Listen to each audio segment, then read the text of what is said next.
Everyone raves about Munich. And yes, it's charming. But what if I told you there are places in Germany that make Munich look ordinary? Towns where fairy tales breathe through timbered walls, where rivers hum secrets and locals greet you like old friends. This isn't on your typical tourist trail, but once you see them, you'll wonder why you ever followed one. Germany isn't just beer halls and big cities, it's stitched together by small towns, each one a little pocket of magic.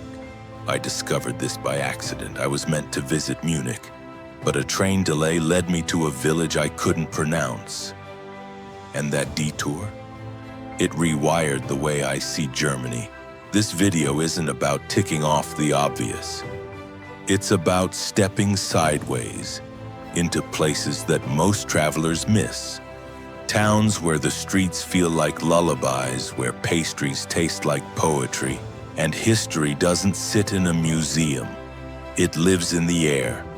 So buckle up, because what you're about to see might just make you cancel that trip to Munich and reroute your heart instead.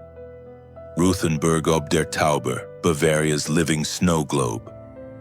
You've probably seen it. Red roofs, half-timbered houses, cobbled alleys curving like question marks. But seeing it in photos is nothing like standing in it. Rothenburg isn't a town, it's a feeling. It's walking under medieval gates and hearing your footsteps echo centuries back. It's window shopping Christmas ornaments in July. It's sipping mulled wine as bells toll softly overhead.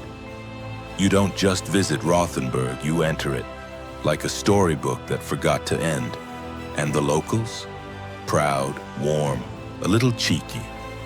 One baker winked at me and said, "Here, even our gingerbread has history.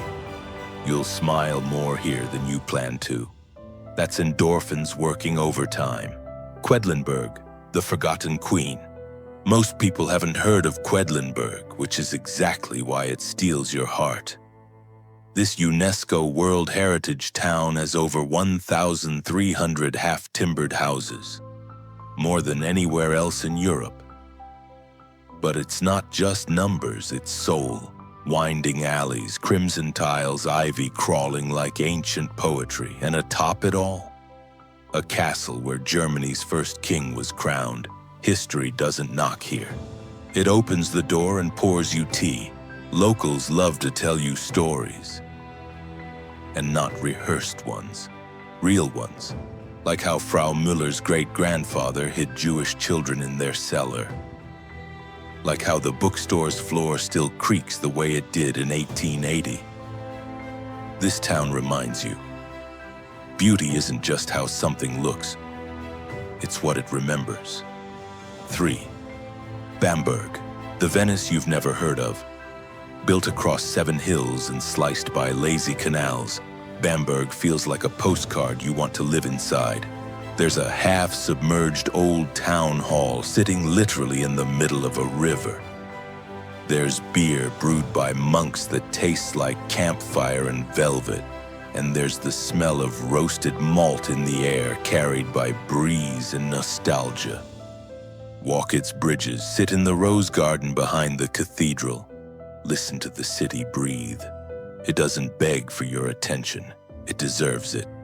And when the sunset bleeds over the rooftops, something inside you will soften. That's oxytocin whispering, stay just a little longer. Meersburg, where the lake whispers fairy tales. On the shores of Lake Constance sits a town so pretty it almost feels fake. But Meersburg isn't pretending. It's half-timbered houses overlooking glittering water. It's vineyards tumbling down hillsides. It's the oldest inhabited castle in Germany, still standing proud, still telling stories. A cafe owner gave me plum cake and wouldn't take my money. "Just say you'll come back," she smiled. It wasn't hospitality, it was generosity. You can hike to Austria from here, take a ferry to Switzerland, Or simply sit on a bench, toes in the lake, heart somewhere between yesterday and forever. Dinkelsbühl, the town that escaped time. Dinkelsbühl is Rothenburg's quieter sister. Fewer tourists, more whispers. Its 16 towers still guard it like the 1600s never ended. The moat is gone, but the magic stayed. During the Kindersäche festival, the whole town dresses up and reenacts its medieval history. Not for tourists, but for each other. That's what makes it rare. You're not watching a performance. You're watching pride. Evenings here are golden and slow. One night, a group of teenagers played folk music by the fountain. A little girl danced barefoot. Her grandmother joined in. It felt like a secret the world hadn't found yet. And I almost didn't want to share it. If you've only seen Munich, you've only tasted a drop. But Germany is a river, flowing with quiet beauty, proud towns, and human stories that never made it to postcards. Which one will you visit first? Subscribe for more travel stories that uncover the hidden and the heartfelt. Share this with a friend planning a Germany trip before they book just another city hotel. And in the comments, tell me, which of these towns stole your heart? Or better yet, tell me one I haven't discovered yet.